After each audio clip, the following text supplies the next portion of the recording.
Hello sa lahat saan mang sulok ng mundo, Luzon, Visayas at Mindanao. Mga idol, kumusta po kayong lahat? Shout out sa lahat ng mga subscribers at mga taga-subaybay sa Team Kamaas. So, ito po yung update. Malungkot po isipin na sa kabila ng lahat ay marami tayong natutulungan, especially si Idol Boy Maas, kasama kami, Father Ansan TV, Boy Pisoy, at saka ang inyong lingkod, Benz Kabatingan, na pinangungunahan ni Idol Boy Maas sa paghahanap ng mga nangangailangan ng tulong, sa mga deserved tulungan. Nandoon yun, naghihintay yung mga taong nahihirapan na anumang oras pwedeng humingi ng saklolo para matulungan sa kahirapan, matulungan sa kanilang kalagayan, para maabutan sila ng biyaya at maiparating kung ano yung mga hinanaing sa dibdib nila sa pamamagitan ng pag-vlog ni Idol Boy Maas. Kasama kami na mapagawa ng bahay, yung mga walang mga bahay, walang mga tirahan, mabigyan ng magandang masilungan, mabigyan ng magandang higaan, at mabilihan ng mga pagkain, mabilihan ng mga groceries, mapadalhan ng mga bigas, mabigyan ng mga pagkain yung mga bata. So, napakarami po mga idol. So, sa update na to mga idol, na sasabihin ko sa inyo, napaka lungkot po kung iisipin. Lahat po kami na mga Team Kamaas, nalulungkot po kami. Alam din po namin mga idol kung ano yung maramdaman nyo sa mga oras na to, sasabihin ko sa inyo. Alam ko po mga idol na narinig nyo na rin po, galing kay FS, galing kay Girl Maas, ang update kung ano ba talaga ang nangyari. So, sa mga bashers natin dyan, mahal na mahal namin kayo. Wala po kaming problema sa inyo. Kayo lang po yung may problema sa mga ginagawa naming pagtulong, especially si Boy Maas. Sinasabi namin kami sa ginagawa naming pagtulong dahil para sa akin, part na rin ako sa Team Kamaas. 4 kami dito nagsasama-sama. Father Ansan TV, Boy Pisoy, ako, at saka si Idol Boy Maas. Kung nasaan si Idol Boy Maas, sama-sama kami niyan. Kung makita nyo sa isang video coverage namin, pinakita ni Boy Maas kung ano yung ginagawa namin sa likod niya. Habang siya nagbablog, nagsasalita sa binablog namin, kami nasa likod. Nakahawak din ng mga kamera, ng mga cellphones, para yung mai-vlog niya, mai-vlog din namin. May upload niya at may upload din namin.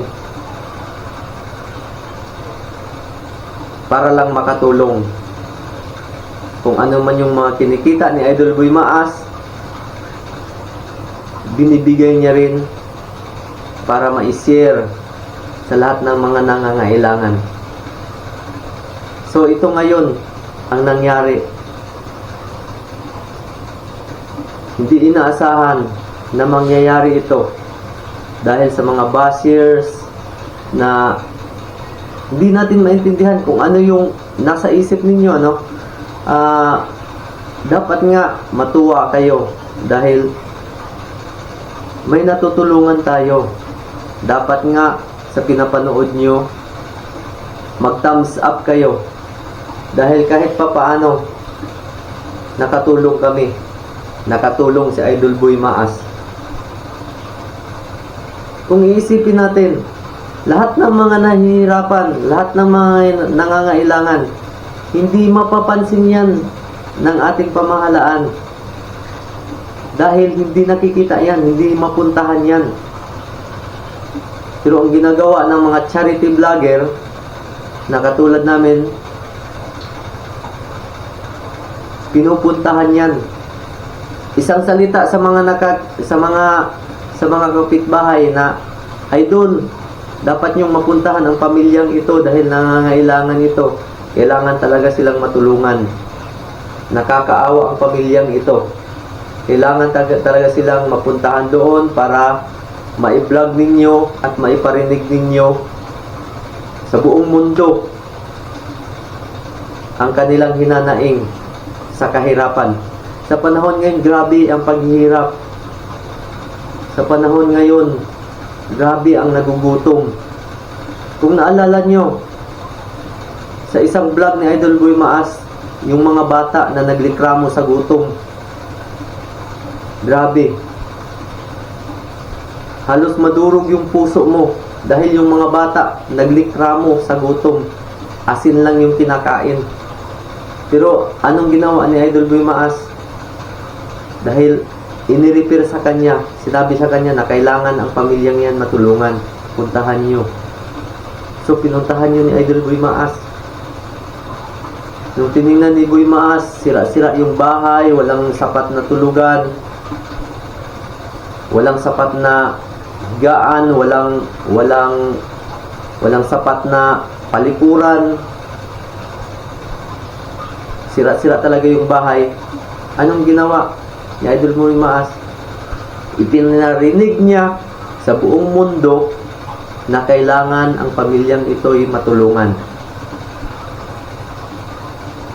Pinananawagan niya sa buong mundo at sa lahat ng mga may kayang tumulong, sa lahat ng mga may ginintuang puso na kailangang tulungan ang pamilyang ito dahil ito'y naghihirap, dahil ang mga anak niya naglikramo sa gutom. So, kung yung pamahalaan natin, yung mga malalaking ranggo, yung aasahan natin, hindi makakarating doon sa lugar na yun. Tanging ang charity vlogger lang, mga taga-charity vlogger lang ang may kayang pumunta sa mga bundok na yan para hanapin yung mga nangangailangan, yung mga walang matawagan baga, walang kahit gaano pa sila magsigaw ng saklolo, wala talagang makatulong. Pero nung na-vlog na, anong sabi? Kailangan itong tulungan dahil deserve itong matulungan ang pamilyang ito. Nakakaawa. So anong reply? Anong feedback nun? Ang mga may gininto ang puso, mag-message kay Idol Boy Maas, ito, may pera, balikan niyo yun. Balikan niyo yung pobre, may pera. Padala namin sa inyo, balikan niyo yun, dalhin niyo ito sa kanila, ganito, pagawa ng bahay, bilihan ng pagkain yung mga batang nagugutom, na naglikramo sa gutom. So dapat mga bashers, magiging masaya kayo, di ba? Sa ganong paraan. Dapat magiging masaya kayo, dapat mag-thumbs up kayo. No, napaka ayos yung mga idol, yung mga ginagawa nyo. Saludo kami, dapat ganon. Pero para sa amin mga idol, hindi kami galit sa inyo. Gusto lang namin ipaintindi sa inyo sa mga nangyaring ganito. Si Idol Boy Maas hindi na makapag-upload ng video sa YouTube dahil na-strike siya. Na-suspended yung channel niya. Mga 2 linggo yata yan bago siya makabalik, or 3 or 1 buwan. Basta pinakamatagal 1 buwan, gano'n. Depende pa yan sa apela niya. Na-strike siya dahil sa mga pagbabas, dahil sa mga report. Tayo kasi mga Pilipino, nakaugalian na kasi natin. Realidad na natin yan. Realidad talaga. Nandyan yung nandyan yung inggit. Biruin mo. Kung isipin natin ngayong oras na to, gagawa ako ng negosyo. May negosyo ako, barbecue. Mga ilang araw, makikita na mo na lang. Yung kapitbahay mo, gumawa din ng barbecue. Dahil, makipagkupitin siya na sa'yo. Dahil naiingit sa'yo, dahil maraming bumibili. So, yung kapitbahay, isipin din na gagawa din ng barbecue para maraming bibili. So, realidad yan. Yan talaga ang buong katotohanan sa mga Pilipino. So, naging kaugalian na natin yan. Pero, sa mga ganitong sitwasyon, wag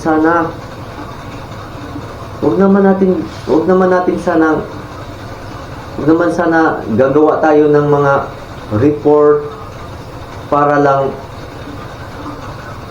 ma-suspended yung channel. Kasi alam ko yan sa Facebook, kung maraming magre-report yan, talagang i-review yan sa system. Ganon din sa YouTube. Kung maraming magre-report, i-review din yan sa system hanggang sa magkaroon ng desisyon. So ganito yung nangyari kay Idol Boy Maas. Maraming bashers na galit, maraming bashers na naiinggit, na hindi nakaintindi kung ano yung mga ginagawa ng mga charity vlogger.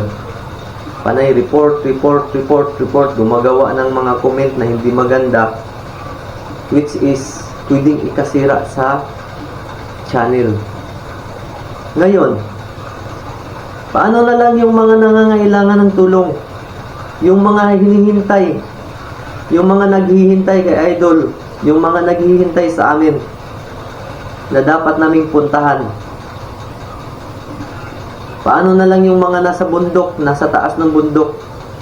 Paano na lang namin mapupuntahan? Huwag niyong sabihin. Kahit si Idol Boy Maas hindi siya makapag-upload. Huwag niyong sabihin, hikayatin kami ni Idol Boy Maas na, halika kayo, puntahan natin yun. Kayo lang yung mag-vlog. No. Mas napakahirap yun kay Idol. Dahil ang lahat ng mga prospect na nandito na kailangan namin tulungan sa lugar na ito, na mga naghihirap, ay nasa likuran kami ni Idol. Sumusuporta kami. Ang number 1 nagbablog talaga bilang charity, si Idol Boy Maas. Kami support lang kami. Tumutulong lang kami. Dahil kung iisipin, kung si Idol lang isa, mahihirapan siya. Dahil napakaraming mga nangangailangan ng tulong. Napakaraming naghihirap. Kaya nga, kung napansin nyo mga idol, mga viewers natin dyan, sa mga nakapanood, nakasubaybay sa mga vlog namin, kasama kami ni FS, ako, at saka si Boy Tisoy, kung napansin nyo, minsan sasabihin ni Idol, ngayong araw na to, FS, ikaw na lang muna mag-vlog kasi busy ako, pupunta ako doon sa isang i-vlog, sa isang prospect. Benz, ikaw muna mag-vlog, Benz. Kasi may gagawin pa ako. Pupuntahan ko yung isang mahirap doon na nangangailangan din sa atin ng tulong. Ikaw muna mag-vlog ngayon. Minsan si Boy Tisoy, ikaw muna mag-vlog. Dalhin mong kamera. Kasi pupuntahan ko yung isa doon. Yung nangangailangan. Hindi pwedeng tayo lahat sabay-sabay sa isang suspect. Sa isang prospect. Hindi pwede. Dahil napakarami nila naghihintay sa atin para maabutan sila ng tulong, at maipaabot sa lahat ng mga viewers na may gininto ang puso kung ano yung kalagayan nila sa buhay para matulungan. Kaya minsan inaabot madalas kay FS kasi si FS ang laging kasama niya at saka si Boy Tisoy. Ako, weekend lang ako makakasama kay Idol Boy Maas dahil may trabaho ako. Kaya pag weekend talaga, sinasamantala ko yung pagkakataon. Minsan nga doon ako matulog sa bahay ni Idol. Para lang talaga na makatulong ako kung ano man yung gagawin niyang misyon. Pag sasabihin niya, Benz, lusog tayo. Puntahan natin yung yung sinabi sa akin ng kapitbahay na kailangan tulungan yung taong yun. Puntahan natin, akyatin natin sa bundok. Sama tayo. Ganito yung mga nangyayari. So ngayon, ano nangyari?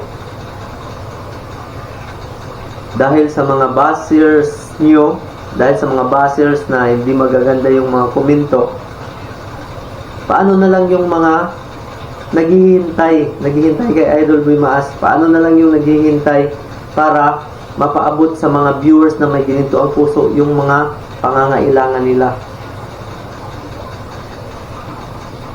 Diba?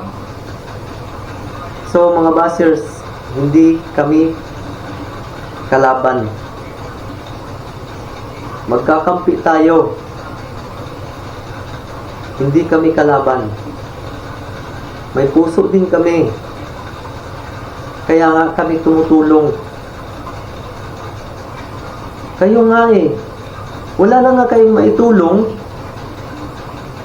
Dapat nga kahit sa huwag nyo na lang i-skip yung ads para at least kahit papaano may kunting papasok na pera sa naturang video.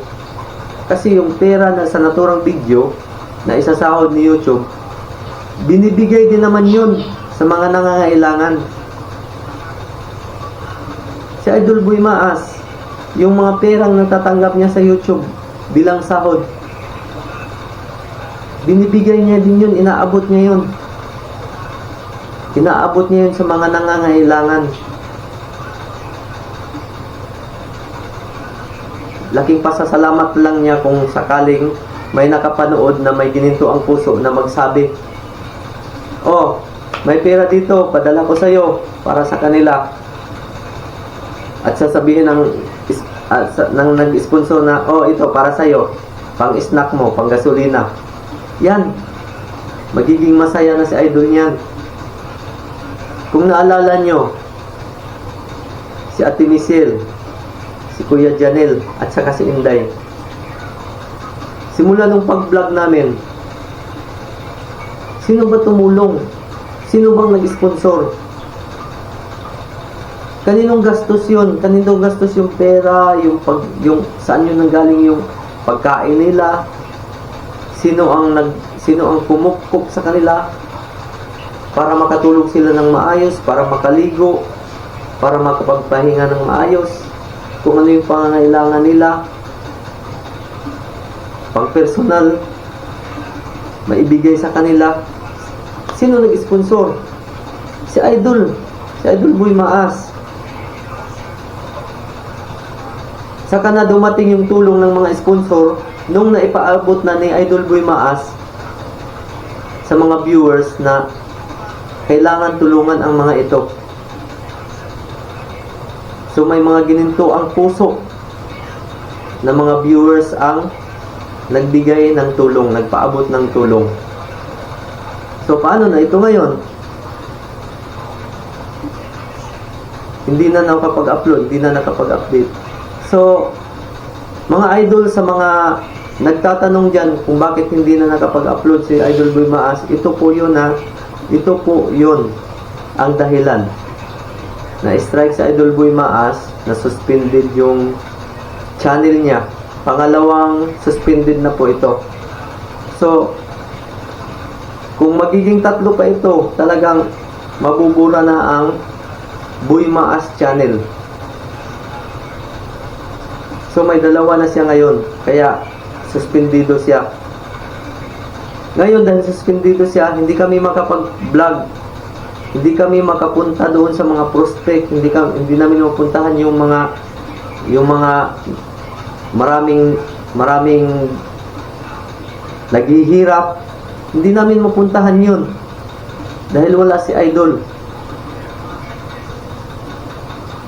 Dahil bago pa lang kami, hindi pa namin masyado kabisado yung pakikipag-usap. Kumbaga, sa trabaho, tinitrain pa lang kami ni Idol Boy Maas, si FS, si Boy Tisoy, ako. Kaya nga, pinapractice kami ni Idol Boy Maas. Binibigay sa amin yung camera, ikaw muna mag-vlog, ganito gawin mo. Nakikinig kami niyan, kasi tinuturuan kami ni Idol kung paano mag-vlog, kung paano makikipag-usap sa mga taong nangangailangan. Tinuturuan si FS, tinuturuan ako. Lalong-lalo na ako. Dahil dati, nung nasa Thailand pa ako, kakanta lang ako, kaharap ko kamera, pagkatapos, upload ka agad. I-upload ko ka agad sa YouTube. Yun lang. Tapos na. Pero ngayon, kakausapin ko yung mga tao na nangangailangan, pinapablog ako ni Idol Boy Maas, kumbaga, tinitrain niya ako na ganito gawin mo, ganito gawin mo. Ganon din kay FS, Father Ensan TV. Ganon din si Boy Tisoy, tinitrain niya. 4 kami dito. Nung nandoon kami kay Nanay Lilina at saka kay Tatay Subiro. Lalong-lalo na itong 3, si Ate Michelle, si Ate Inday at saka si Kuya Janel.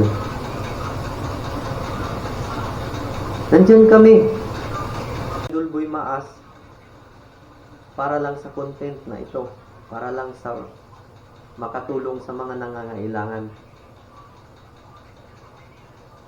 So ganito yung update. Habang nakikita namin si Idol Boy Maas na nalulungkot, pinipilit niya pa rin tumawa, pero deep inside alam namin, nasasaktan siya. Nasasaktan si Idol. Naawa ako. Last time na nandoon ako, weekend nung Sabado, pumunta ako doon. Hindi niya nabanggit sa akin kung ano talagang problema. Pero nakita ko sa kanya na parang mayroon talagang something. Meron talagang problema. Pero hindi ko na lang itinanong, hinintay ko na lang din. Kaya yun, nung nag-vlog ako, sinabi ko, may nalalaman ako pero hindi ko muna sasabihin. Ito na yon. Ito na yon ang update dahil nasuspended yung channel niya. Pero kahit nasuspended yung channel niya, sa kabila ng lahat, nalulungkot si Idol Boy Maas. Anong ginawa niya kung alam nyo? Kasama si Father Ensan TV, si Idol Boy Maas, si Boy Tisoy, at saka yung cameraman si Carlo. Panay pukpok doon sa pako para lang matapos yung bahay ni Ate Michelle at saka ni Kuya Janel. Nandoon ako, hindi ko pinakita sa video yung bahay na ginagawa nila. Pero nandoon si Idol Boy Maas. Nandoon si FS. Sila yung nagpupukpok doon dahil ginagawa yung bahay ni Kuya Janel at saka ni Ate Michelle. Doon lang pinakausap ng beloved wife ko yung si Ate Michelle at saka si Kuya Janel. Hindi namin muna pinakita yung bahay. So paano yan? Mga idol, mga bashers dyan.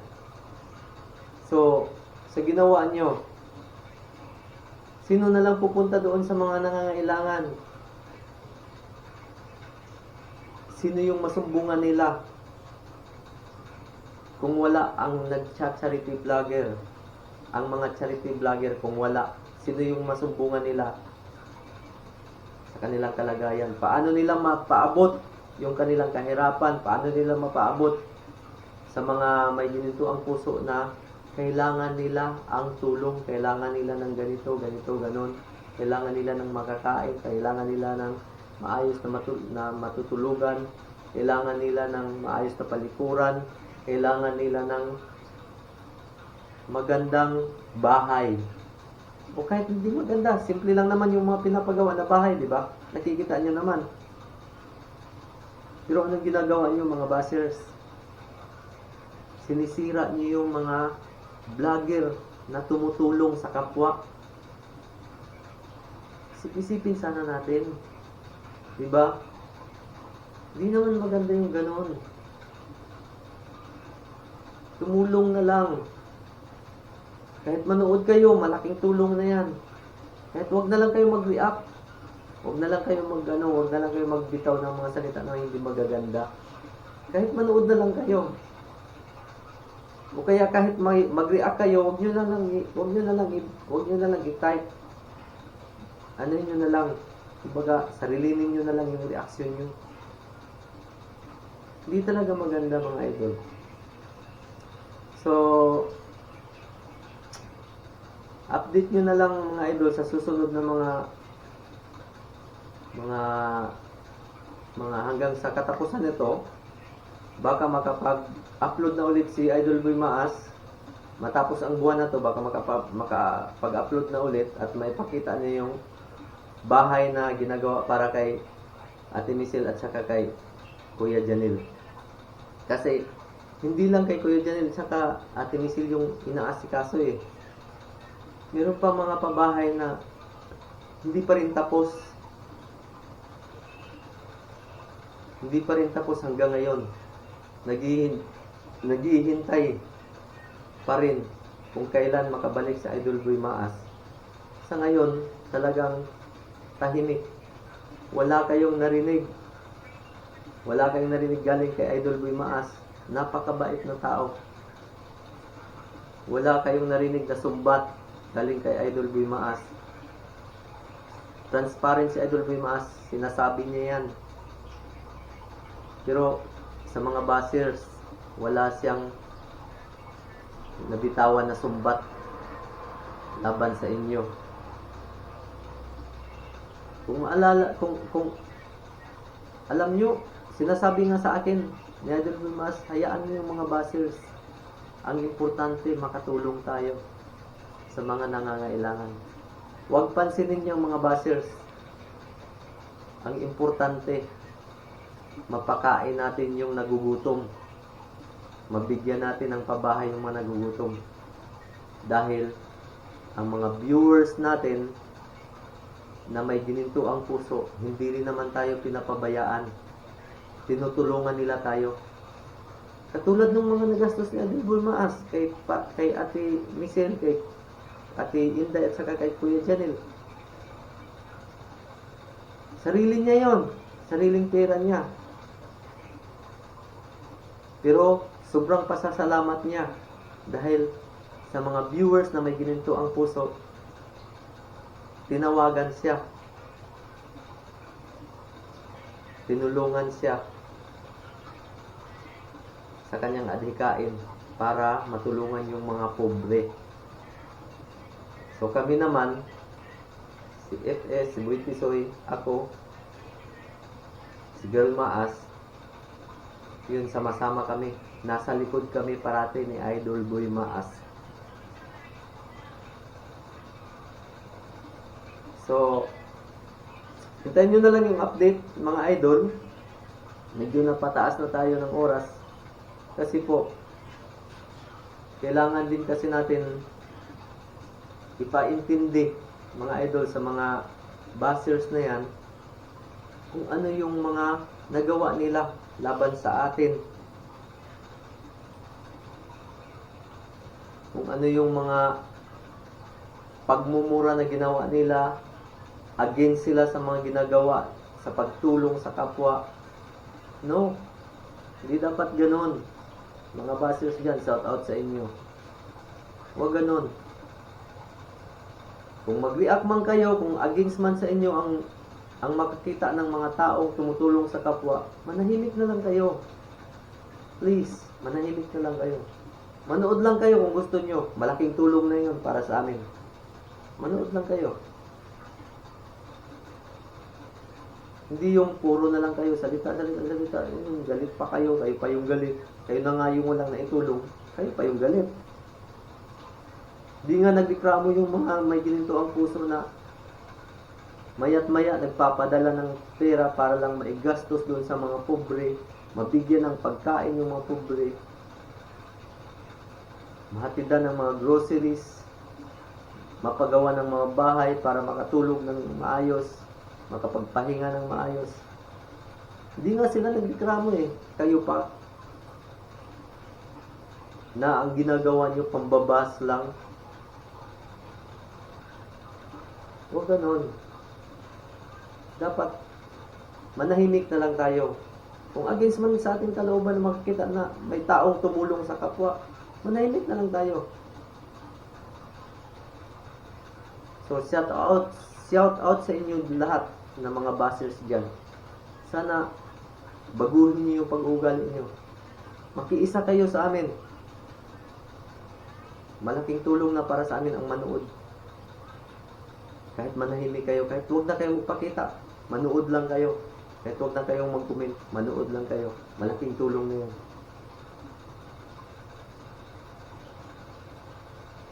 Dahil sa mga pagkukomment nyo ng mga hindi maganda, nagresulta ng mga hindi maganda. So, katulad sa nangyari ngayon kay Idol Boy Maas, ang dami, nalulungkot sa Idol Boy Maas. Nabanggit nga niya sa akin isang beses na minsan umiiyak siya dahil iniisip niya paano niya pa magagawa yung mga adikain niya.